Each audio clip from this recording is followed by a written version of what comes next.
ഇവിടെ ഒരു പരിചയം പോലെ തോന്നുന്നു. അതെ, എവിടെ? അല്ലേ സന്തു ആന്നു. എത്ര നാളാണ്? വർഷങ്ങളായി 30 വർഷമായി. ഞാനിപ്പോ ഡാളസിലാണ്, കുറച്ച് വർഷങ്ങളായി ഇവിടെ. എനിക്ക് അറിയത്തില്ലായിരുന്നു. വളരെ സന്തോഷം ഇങ്ങനെ കാണാൻ പറ്റിയല്ലോ. ആരും ഒന്നും പറഞ്ഞു പോലും കേട്ടില്ല.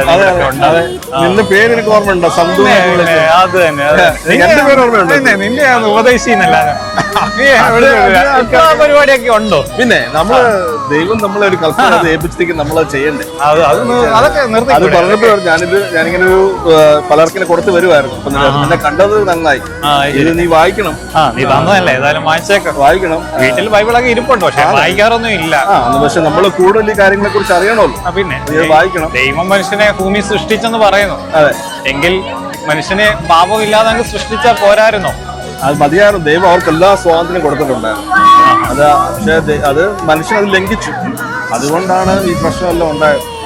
ദൈവം അവർക്ക് എല്ലാ ഫ്രീഡവും കൊടുത്തിട്ടുണ്ടായിരുന്നു. അതാണ് അതുകൊണ്ട് ഇത് എസ്പെഷ്യലി അങ്ങനെ പാപം ചെയ്തുകൊണ്ടാണോ മനുഷ്യൻ പാപിയായി തീർന്നത്? തീർച്ചയായിട്ടും, തീർച്ചയായിട്ടും. ആ പാപത്തിന് എന്തുകൊണ്ട് മോചനം എന്ന് പറഞ്ഞത് അതിനും പരിഹാരം കർത്താവായ യേശുക്രിസ്തു തന്നെ വെച്ചിട്ടുണ്ട്. നമ്മുടെ ഓരോരുത്തരുടെയും പാപത്തിനായിട്ട്, എന്റെയും നിന്റെയും നമ്മൾ കാണുന്ന സമൂഹത്തിന്റെ ഒക്കെ പാപത്തിന്റെ പരിഹാരത്തിനായിട്ട് കർത്താവായ യേശുക്രിസ്തു ക്രൂശിൽ മരിച്ചു മാത്രമല്ല, ആ തന്റെ രക്തത്തെ നമ്മളെ ശുദ്ധീകരിച്ചു. മാത്രമല്ല, ഇന്ന് ഉയർത്തെഴുന്നേൽപ്പിച്ചു. അനേകം ദൈവങ്ങൾ ഈ ലോകത്തുണ്ട്. അപ്പൊ നമ്മുടെ പാപങ്ങൾക്ക് വേണ്ടിയാണോ കർത്താവ് മരിച്ചത്? തീർച്ചയായിട്ടും നമ്മുടെ പാപങ്ങൾക്ക് വേണ്ടിയാണ്. എനിക്കത് വിശ്വസിക്കാൻ ഇച്ചിരി ബുദ്ധിമുട്ടുണ്ട്. ഇപ്പൊ സമയമില്ല. അതെ, നമുക്ക് അതിനെക്കുറിച്ച് കൂടുതൽ സംസാരിക്കും.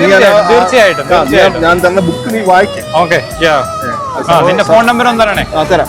ഓക്കെ, നമുക്ക് വീണ്ടും മീറ്റ് ചെയ്യാം. ഓക്കെ, ഇതിൽ കാണാൻ പറ്റും. ഭയങ്കര സന്തോഷം. ഇത്ര അടുത്താ താമസിക്കുന്നെങ്കിൽ നമുക്ക് വീണ്ടും കാണാമല്ലോ. തീർച്ചയായിട്ടും നമുക്ക് കാണാം. പിന്നെ കാണാം. അതെ, കുടുംബത്തോടെ അന്വേഷണം പറയണം. തീർച്ചയായിട്ടും എന്റെ വീട്ടിലൊക്കെ ഒന്ന് വിസിറ്റ് ചെയ്യാം.